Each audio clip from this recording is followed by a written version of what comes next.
increasing its economic clout.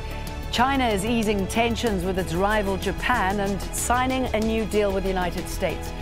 What's behind Beijing's recent efforts to improve ties in the Asia-Pacific? This is Inside Story.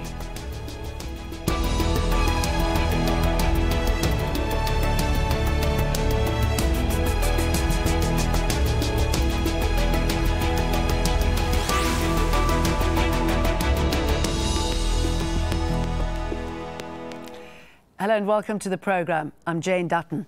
After years of tension between China and Japan, the country's leaders have met on the sidelines of the Asia-Pacific Economic Cooperation Summit in Beijing.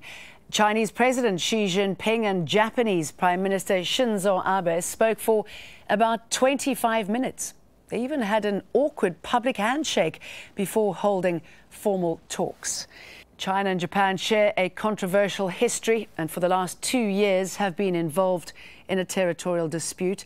The Senkaku Islands, known as the Diaoyu Islands in China, are near to both countries and could potentially be the source of untold oil and gas riches. Japan controls the islands, but China says they've been part of its territory since ancient times. The row has led to protests in both countries, with Chinese and Japanese activists routinely sailing to the islands to claim ownership. With us now to discuss more on this topic from Hong Kong, Joseph Cheng is a professor of international politics at the City University of Hong Kong. In London, Roderick Wai, he's an associate fellow with the Asia program at Chatham House. And joining us on Skype from Tokyo, Tomohiko Taniguchi, who's a professor at Keio University and special advisor to the cabinet of Japanese Prime Minister Shinzo Abe. Gentlemen, we welcome all of you. Tomohiko Taniguchi, I'm going to start off first with that really awkward handshake. Get it out of the way. Now, you're a special advisor to the cabinet. What's the thinking behind this handshake? What was the message? The awkward, that really was. A handshake was repeated not just once, but 3 times on the sidelines of the APEC. And all in all, one has to say this has been a very good beginning for future relations to develop. And both leaders have agreed on putting their clock anti-clockwise to 2008, when Shinzo Abe was in office, actually. Both leaders, Chinese Hu Jintao at the time, and Japan agreed on the principle of mutually shared win-win relationship must be the mantra of the bilateral relationship. So I think it's a good restart, if I may put it that way. And there's that picture again of the awkward handshake. So, Joseph, I'm going to pick up with you on that. What is the Chinese perception of that and the Chinese thinking of what the Premier was thinking at that stage, including the Japanese? Well, Abe Shinzo administration's calculus was as follows. The Japanese government, its predecessor, bought the Senkaku Diaoyu Islands from its national 2 years ago. And it now wants to show that, yes, despite the deal, relations have now been normalized. This is what Japan hopes to show to the world. However, the Chinese leadership is very uncomfortable with this kind of impression, hence the awkward handshake and the very stern face of Xi Jinping. The Chinese authorities believe that Japan has to make certain concessions first before full normalization of relations and the scheduling of high-level diplomatic contacts will be conducted again. Hence, the Chinese side said that this was not exactly an informal summit meeting. And naturally, the Chinese side also understands that it is very difficult to block high-level contacts between the two countries as they share a very important bilateral relationship in the Asia-Pacific region. So the Chinese side probably now says we keep options open. And the Chinese leadership is also under considerable domestic pressure because Chinese leaders cannot afford to be seen to be weak in dealing with Japan. Roderick, what do you make of this first meeting, I guess better shaken rather than stirred? How important is it? I think it is important because at least it marks the end of quite a long period where China's relationship with Japan had been getting nothing but worse. And at the very least, we've put an end to that. Leaders have met. They have demonstrated publicly that China and Japan can talk at the highest level. So it does provide a basis for moving the relationship forward. But it's still in a very awkward situation, as sort of highlighted really by the political theatre of the handshake. The Chinese and the Japanese, neither of them want to be seen to be giving anything away to the other side. Neither of them fully trust each other. So it's an awkward start to a complex relationship. And it's also an important message as far as the public is concerned. I found an important poll that showed that 90% of Chinese and Japanese have a negative opinion of each other. So their leaders have to tread very carefully when it comes to them, don't they?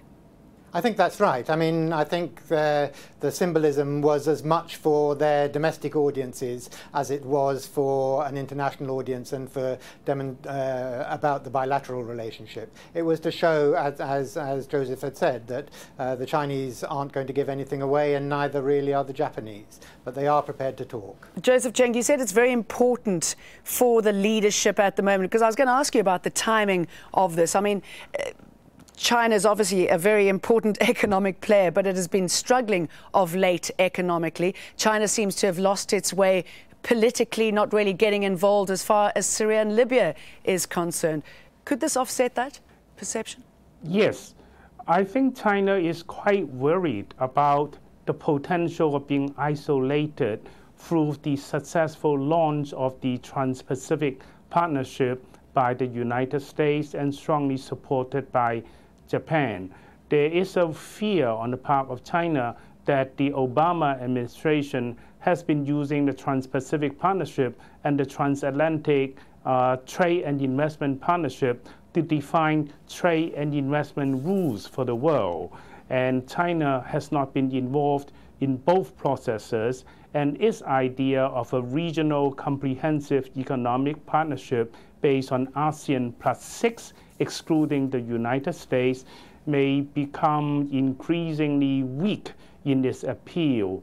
And therefore, China is trying to make use of its host position in the APEC informal summit to ensure that it has certain appeal to the regional countries, so that they may not have to be forced to choose between China and the United States, and certainly not in favor of the United States at the expense of China. Hence, you have the initiative of the APEC Free Trade Area proposal, and also the so-called Asian Infrastructural Investment Bank proposal. Okay, we are going to talk a little bit more later on about the relationship between China and the US and the meeting there. But Tomohiko, do you think this meeting suggests now that Japan and China have now stepped back from the brink? They keep edging closer towards it, particularly over these disputed islands. Is that now a thing of the past?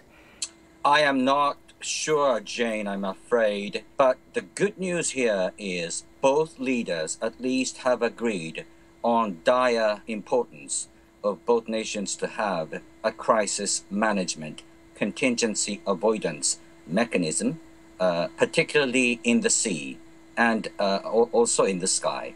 And that's something that's been lacking for some time.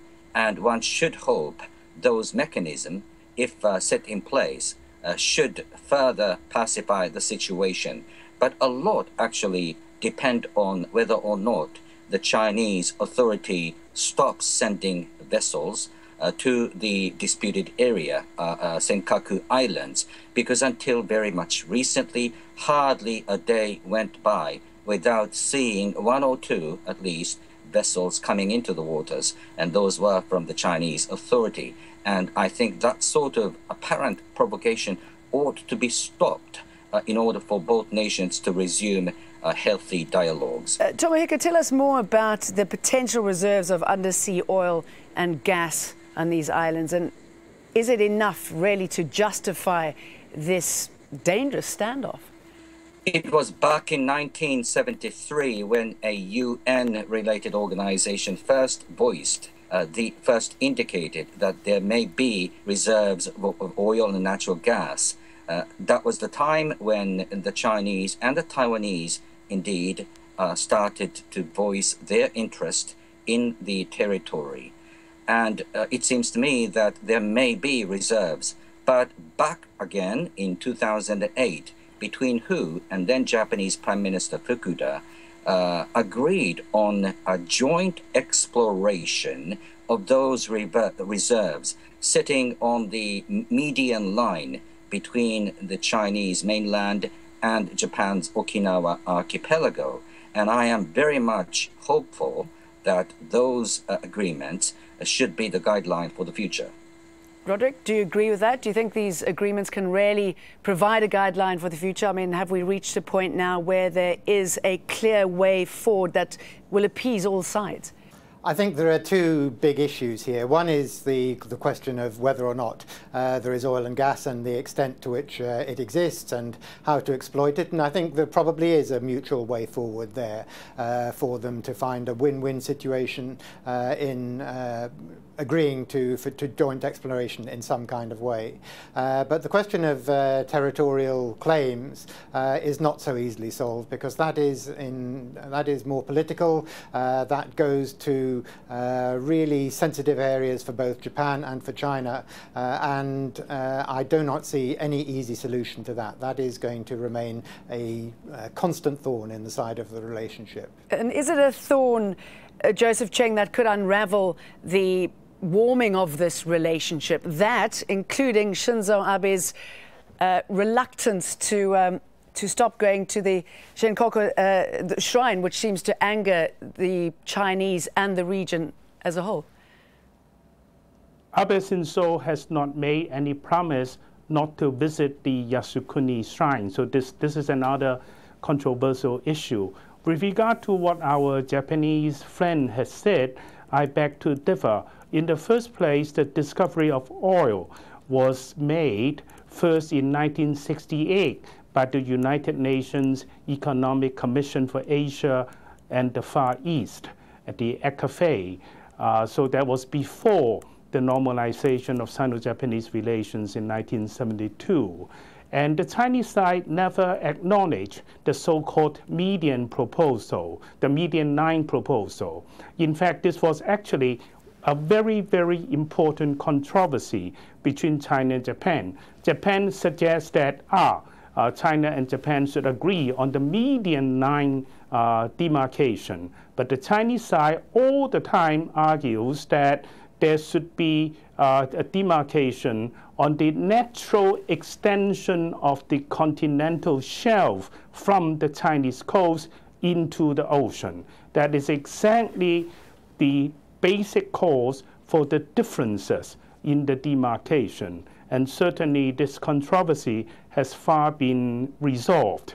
I certainly believe that this difficult handshake probably will make both sides to pay additional care to avoid maritime and air incidents or accidents, because one of the responses on the part of China to the acquisition of the islands by the Japanese government in 2 years ago was to deny Japan's actual administration of the islands in dispute through the frequent patrol and surveillance of the surrounding waters and airspace of the islands. And that has caused the potential of air and maritime incidents between the navies and air forces of the two countries. Okay, both sides, of course, understand. Excuse me, jumping in here. I mean, it just shows what an important issue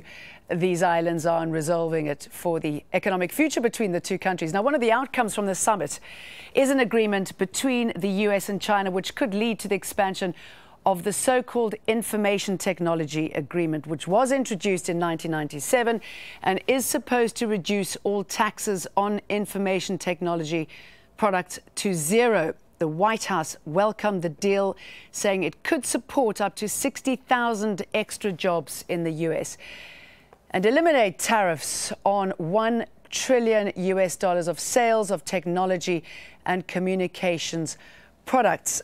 Roderick, obviously this is a lot more than just dropping tariffs, isn't it? But economically, how important is this? I think this is important both economically and symbolically. It's important economically because IT technology is one of the key areas of mutual trade and exchange between China and the United States. It's very important for both countries and clearly there will be a substantial boost to trade as a result of this agreement. It's also important symbolically to show that at this APEC meeting, both China and the United States can come to a serious high-level agreement to help boost not only their own bilateral trade, but also international trade more generally. Joseph Cheng, why do you think China and the US chose this as the launch pad of a new relationship, if I can put it that way, between the US and China? Both countries, both governments understand the importance of the bilateral relationship. They certainly want to demonstrate to the whole world that there is enough room for the two countries to enhance mutual trust. In fact, they made an attempt last year, in the middle of last year, when the two leaders met informally in California. And they certainly wanted to renew that exercise. In fact, the two presidents are having informal dinner probably tonight. And IT is a sensitive area. It can be mutually beneficial through an enhancement of trade. And China certainly is willing to import more from the United States to reduce its trade surplus. But China also hopes to have some technology transfer from the United States especially. And the trade deal may also create a much better idea for the two countries to reach agreement on internet security and to avoid both sides accusing each other of hacking activities. Yeah, Roderick, I'm going to bring you back in on this point. Internet security, human rights abuses. I mean, Barack Obama hasn't been particularly outspoken this time on China's human rights abuses, what's been going on in Hong Kong. How does the US balance its relationship with China now by dealing with those issues and not alienating them? I think this is always a problem for the US and indeed other countries in dealing with China, how you balance the political and economic relationship with other areas such as human rights. But it's not just human rights in this case, of course, it's also cyber technology, cyber warfare, and there is a vast difference at the moment between China and the US on these issues. It's an area of considerable competition between the two sides. It's an area that is very sensitive. But the US seems on this occasion to have played down both human rights and cybersecurity issues in the interests of showing that China and the US can have a useful and successful bilateral relationship. I mean, so you wonder what sort of impact engagement it'll have anyway, considering what little leverage the US really does have in China. There is always the question of impact and how best to impact on these sensitive issues, because pressure isn't always the most direct way to get good results. Tomohiko, Japan is obviously going through quite a difficult time economically, a very close ally of the US. How does Japan view this relationship now between China and the US in this new agreement? It just reminds me, Jane, of what President Obama said of a prosperous, stable and peaceful China to be welcomed by the United States. That's exactly what many in this country, Japan, want to say to the Chinese. But to add that, I hope that China should abide by the rules and norms accepted widely by the international community. China distinguishes itself, for instance, in its unique interpretation of the law of the seas, for instance. And I think that's been one of the causes of many difficulties for the region and beyond. So in order for China to grow even bigger in a prosperous and peaceful and stable fashion, I think it's now time for the Chinese leaders to look more seriously into those norms and rules accepted by the international community. Okay, talking about the trade between the US, if I can go back to that, and China, Joseph Cheng, if I may, how important is it for China to move now, particularly, for the US to move now, particularly after the disastrous midterm elections for Barack Obama, and the fact that if there is a void, other countries might now step in. Russia, for example, and we know that there's very little connection between the US and Russia at this summit. Yes, I think it is natural for China to turn to Russia when they both feel a lot of pressure from the United States. And you certainly see that Sino-Russian ties have become closer. I think President Obama understands that in his last 2 years, he would like to make some achievements in the diplomatic and foreign policy fields. For example, in the case of Iran, in the Middle East, in North Korea, and various places. And in almost all of these case studies, the United States would need the support of China and hopefully the support of China and Russia. At the same time, as you have just explained, trade deals between the United States and China may help the United States to deliver in terms of jobs and in terms of reductions in trade deficits. And China in this area is willing to help. China understands that its economic growth has to rely more on domestic consumption, less on exports, and there is also room of maneuver for the Chinese authorities to allow its currency to appreciate in a gradual manner as well. So there is certain room for give and take in this bilateral relationship at this stage. And you wonder who's giving more and who's taking more, Roderick, when both countries must know that in possibly 5 years' time, China will be the world's largest economy.